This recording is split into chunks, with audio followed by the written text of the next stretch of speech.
I watch MAGA spaces. I watch them cheer as Trump pushes through all of these executive orders and cheer that he's cutting waste and cutting fraud and all of that as I'm watching Trump create all of these executive orders and freeze funds.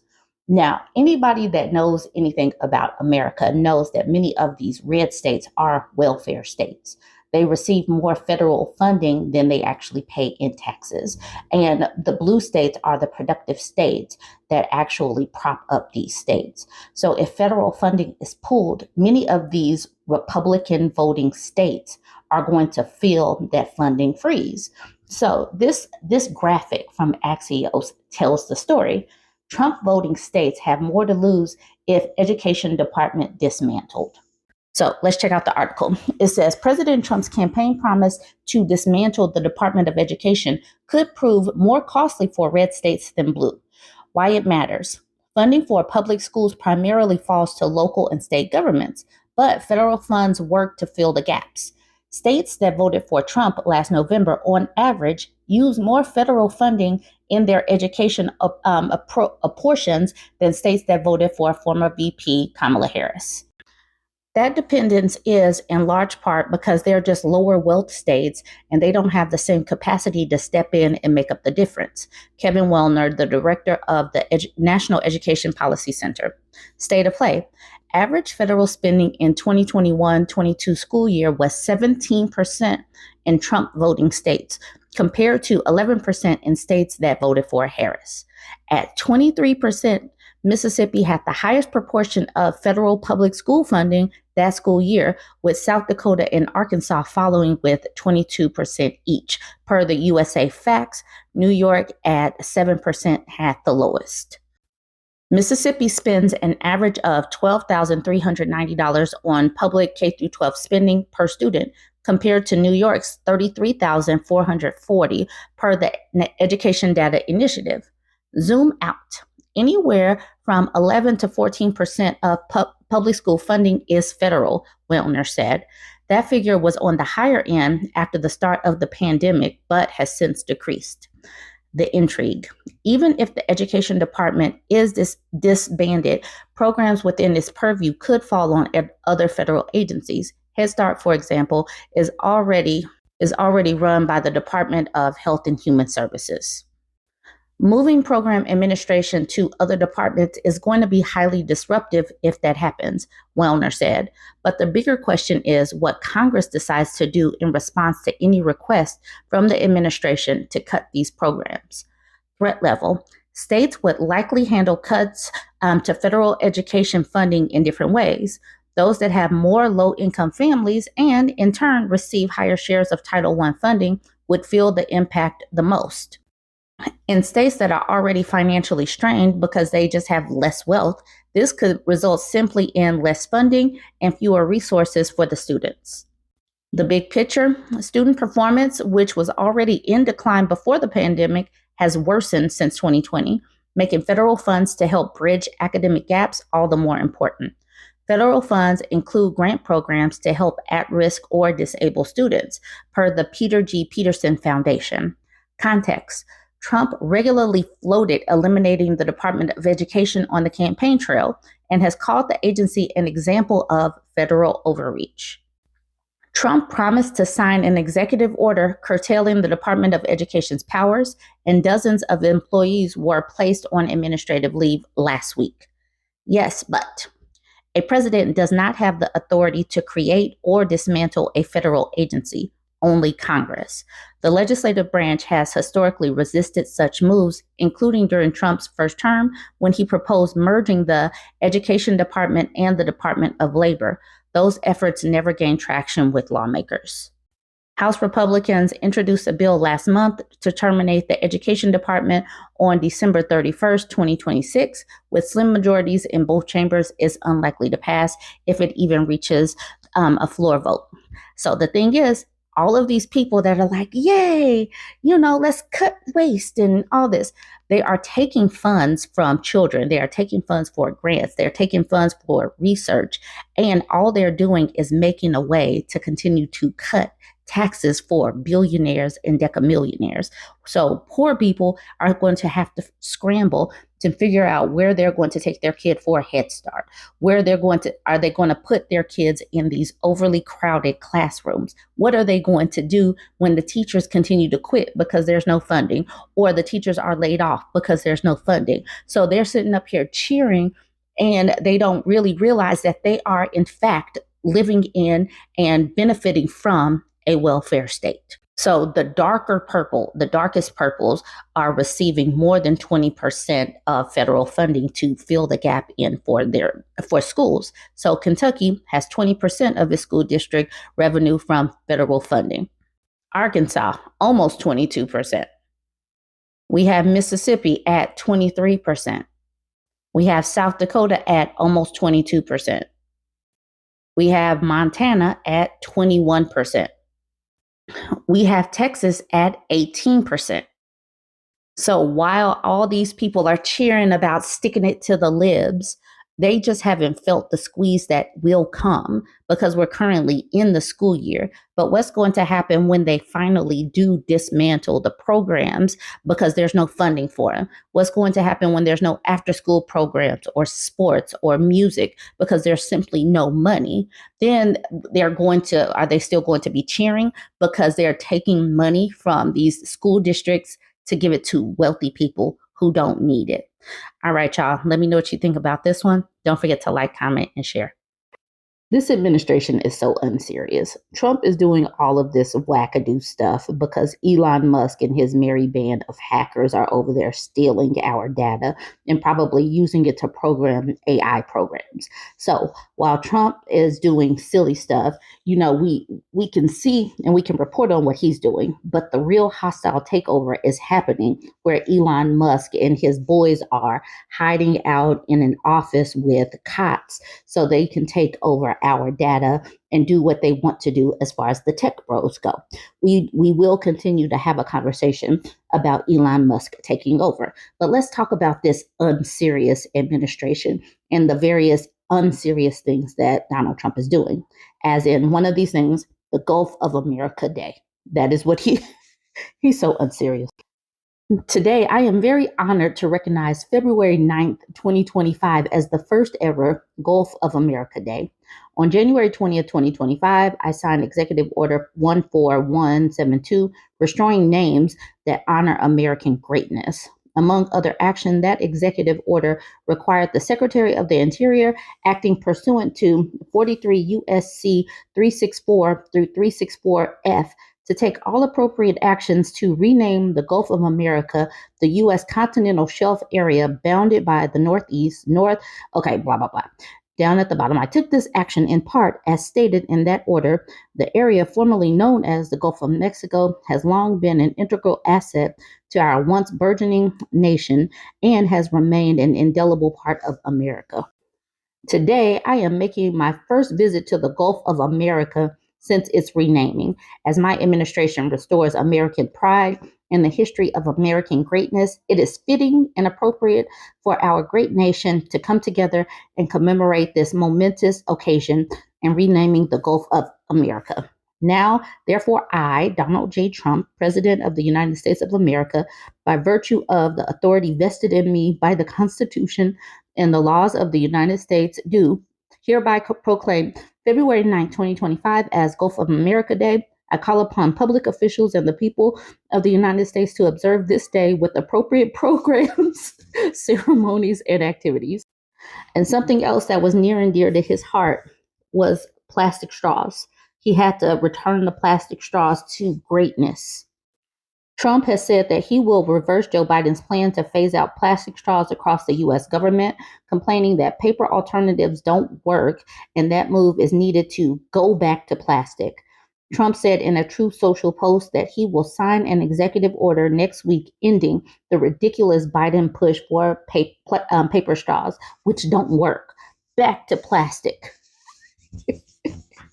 For all of his silliness is literally a distraction from this man and what Elon Musk are planning to do. Russell Vought, Trump appointee who wants federal workers to be in trauma. He wants to traumatize people. They want to take America into a theocracy. They have really bad intentions for America. So this is the Christian nationalist head of Office of Management and Budget, who was central to the Project 2025 blueprint. All right, it says, if federal employees are feeling traumatized right now, Russell Vogt, the new head of Office Management and Budget, OMB, probably has something to do with it. We want bureaucrats to be traumatically affected, Vogt said in a video revealed by ProPublica and the research group documented in October. When they wake up in the morning, we want them to not want to go to work because they are increasingly viewed as the villains. We want their funding to be shut down. We want to put them in trauma. Vogt's words, delivered at an event hosted by his think tank, Center for Renewing America, were striking. They reflected a view long espoused by Vogt that the government should be brought to heel by a sweepingly powerful executive branch.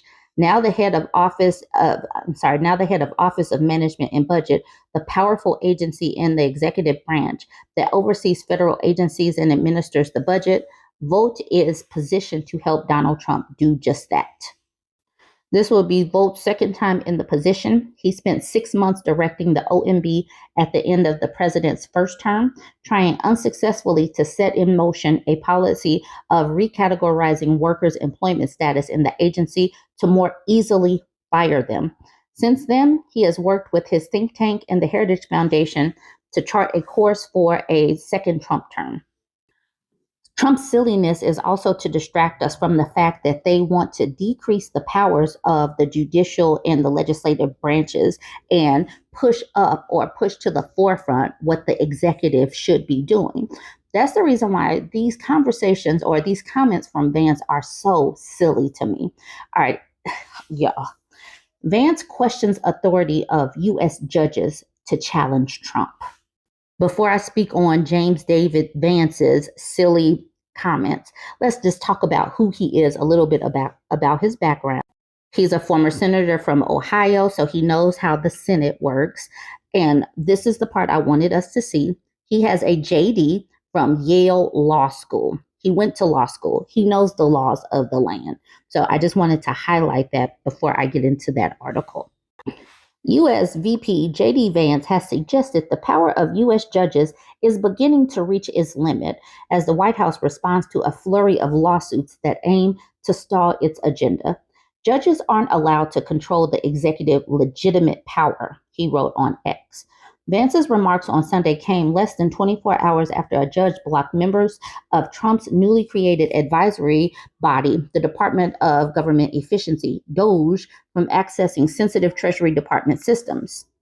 The Trump administration, seeking to swiftly and dramatically reshape the federal government, is being challenged by legal hurdles, including more than a dozen lawsuits. During his 3 weeks in office, Trump has signed dozens of executive orders, many of which are alleged by his Democratic opponents to have exceeded his constitutional authority. While Democratic politicians have been quick to denounce Trump's moves without control of Congress, their legislative options to curtail the president are limited. Some, like Massachusetts Senator Elizabeth Warren, have attempted to marshal popular opposition to the DOGE-led attempts to shutter the entire government agencies.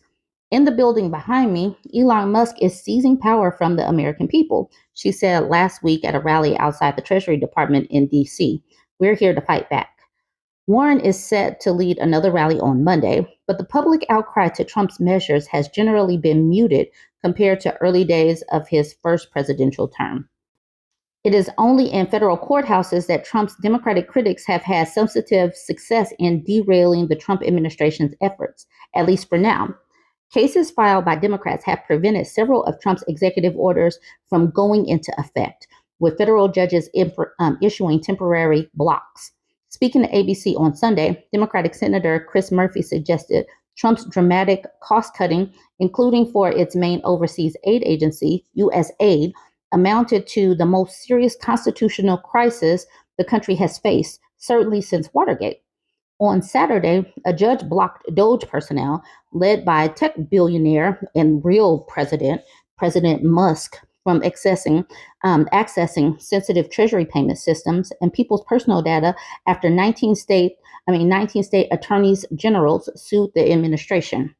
Among the other Trump actions being challenged in court cases are ending birthright citizenship, which is in the Constitution, migrant transfers to Guantanamo, that's against like the writ of habeas corpus, the establishment of Doge, because Congress, I believe, needs to create departments for the executive office, I think, offering federal workers a buyout incentive, housing of transgender inmates, ban on transgender individuals serving in the military, ban on DEIA initiatives in the executive branch, removal of independent agency leaders.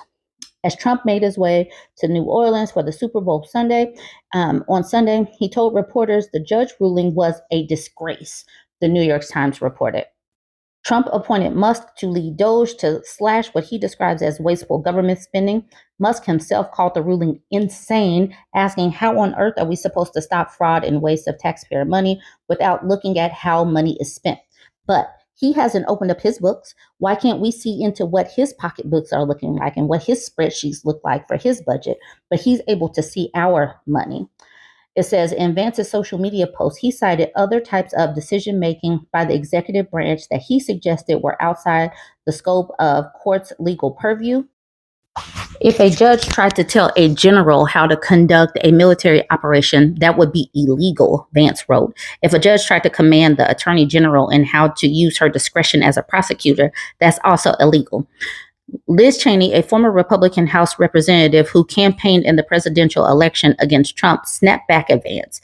If you believe any of the multiple federal courts that have ruled against you so far are exceeding their statutory or constitutional authority, your recourse is to appeal.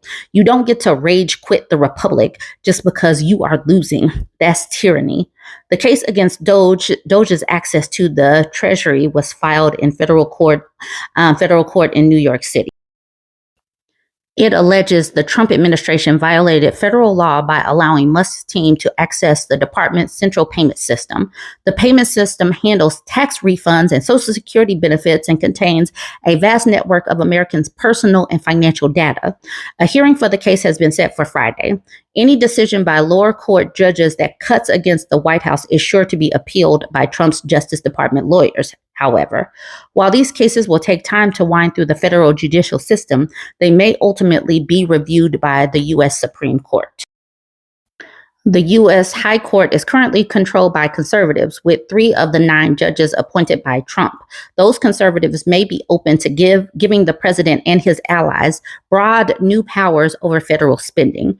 These people are literally about to create an oligarchy where only a few people have power. They told you that this was coming, yet these people still voted these folks in. So while Trump is making wild accusations and signing all of these dumb executive orders, they literally are in a power grab to take powers away from the courts and powers away from Congress. Don't be distracted by his silliness. Watch what they are doing in the background. Join the conversation. Don't forget to like, comment, and share. This is an op-ed behind a paywall for the New York Times. And this person says, this isn't the Donald Trump America elected. And I don't agree with that title. So let's look at the article. I absolutely believe that this is what America elected. They knew that he was going to come in and be a dictator. They had access to the information. He said many of these things out of his own mouth. This is precisely what America elected. So let's look at the article. In 1962, not long after President John Kennedy created U.S. Aid, the federal agency tasked with administering foreign assistance, he welcomed its first mission directors to the White House. He noted the difficult politics of sustaining foreign assistance, but called it essential to America's role as leader of the free world. There will not be farewell parades as you leave, he said, of the imminent deployments or parades when you come back. The reward was the work itself and the larger cause of freedom it served. The nation's foreign policy is a good window into its psyche.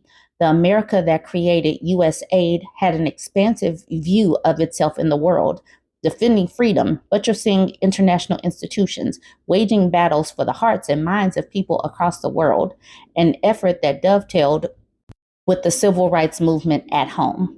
The America that is cannibalizing U.S. aid has a very different sense of its place in the world.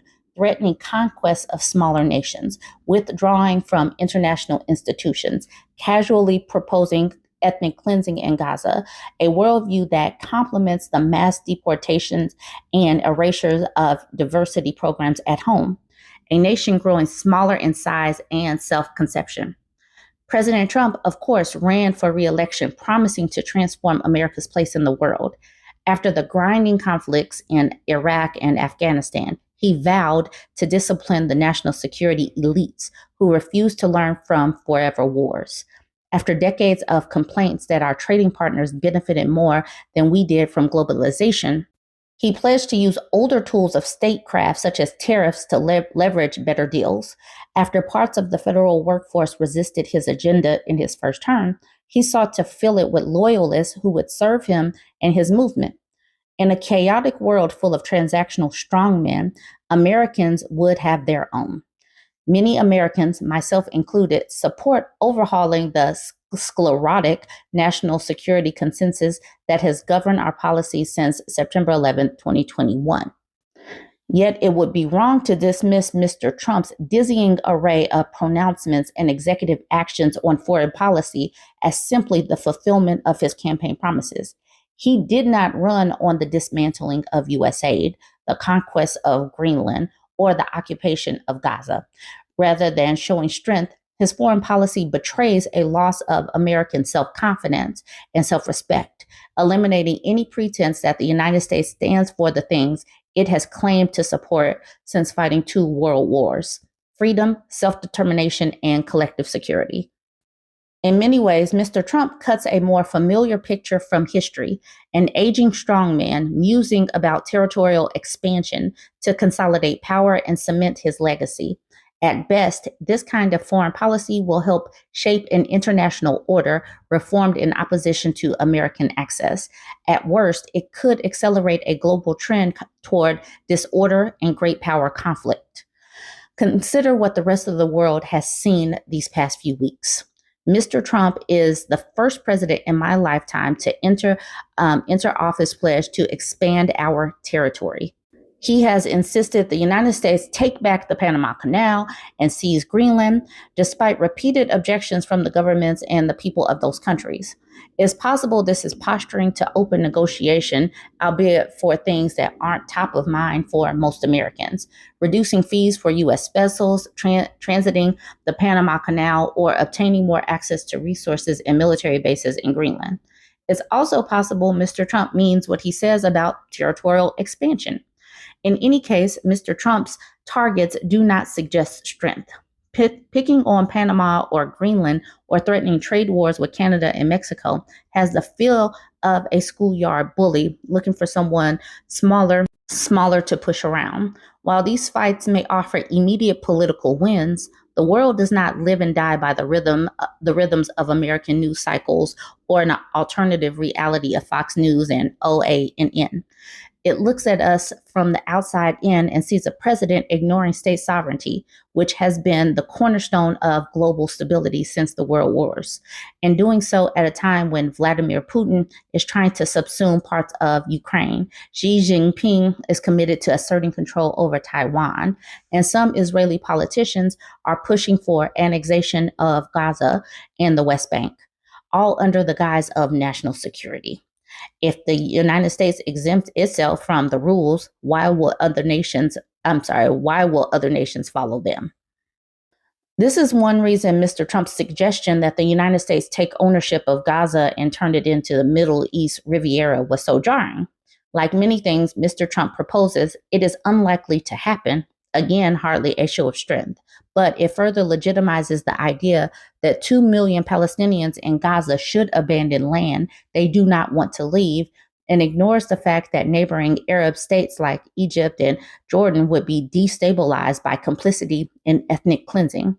Moreover, it implicitly endorses a view of foreign policy that strips less powerful nations and peoples of any right to determine their own fate. Bezalel Smotrich, Israel's far-right finance minister, seized on this new reality. Now, he said, after Mr. Trump's remarks, we will work to completely bury the dangerous idea of a Palestinian state. If Mr. Trump were concerned about the plight of Gazans, he would not be destroying the U.S. agency responsible for helping them rebuild. Already, the global freeze on foreign assistance and the suspension of much of U.S. aid's workforce renders the agency incapable of supporting the tenuous ceasefire in Gaza with humanitarian assistance. Never mind the more arduous task of clearing rubble, defusing unexploded bombs, and providing shelter to hundreds of thousands of civilians who have lost their homes. Unlike Mr. Trump's pronouncements on Gaza and Greenland, the Elon Musk supervised shuttering of U.S. aid is something that is already happening with tangible consequences not only for the people around the world who depend on the agency, but also for Americans who expect their government to prevent the spread of terrorism, disease, and the global influence of the Chinese Communist Party. Stripped of U.S. aid funding, struggling under the weight of tariffs, nations, including U.S. allies, may now look to China as a more predictable source of trade and investment. This dynamic reflects the ways in which power in this country ripples out beyond our borders when the richest man in the world can so easily undermine our place on the global stage. It is, quite simply, a harbinger of decline, a sign of a corrupted superpower so brittle that its sources of influence can be taken apart from within. The people who are opposed to aid should realize that this is a very powerful source of strength for us. President Kennedy told U.S. aid personnel in 1962, as we do not want to send American troops to a great many areas where freedom may be under attack, we send you. In those days, America was a newly minted superpower. Its rising status manifested in the youth of its president and his vision of a new frontier. That mindset led to its own hubris and access, but it offered people around the world an extended hand. That was something in which Americans could take pride. Today, we are a declining superpower, grasping for lost status. The blend of grievance, nationalism, and libertarianism that forms the basis of the partnerships between Mr. Trump and Mr. Musk points to a future in which presidents are freed from guardrails around the use of power and from the inconvenience of a federal workforce that may chafe at participating in abuses of power. And while there is an absurdity to some of Mr. Trump's comments, the history of the first half of the 20th century reminds us what happens when a strain of nationalism emerges, unbridled by rules, institutions, or aspirational values. Large nations led by nationalist strongmen inevitably clash. People inevitably suffer. Those of us alarmed must recognize that there will be no return to the past, no alternate story for how to make America great again or restore a lost post-World War II order. There will have to be new ideas for how the United States can constructively engage people around the world and peacefully coexist with other nations. To reach that future, however, we must look inward. It's not enough to defend the idea of foreign assistance or oppose territorial aggressions. We must also become the kind of nation that is able to see our own self-interest as connected to something larger than the whims of strong men. I thought that this was a very well articulated essay, and he spoke to the history of us being a peacekeeper or extending aid and charity to other countries. And I do believe that Trump is taking us backwards, and we're not garnering any favor around the globe like we used to. And this essayist is correct in saying that they are going to start looking to other countries to ally with. So whatever Trump is doing, he is creating a nationalist country, and that was to be expected. He said all of this. He said he's going to roll all of these things back. So I don't know why he's saying that this isn't who America elected. I believe that this is precisely what MAGA elected. This is what they wanted. And now we're getting it full blown, no guardrails. But I do want to know what you think. Join the conversation, like, comment, share.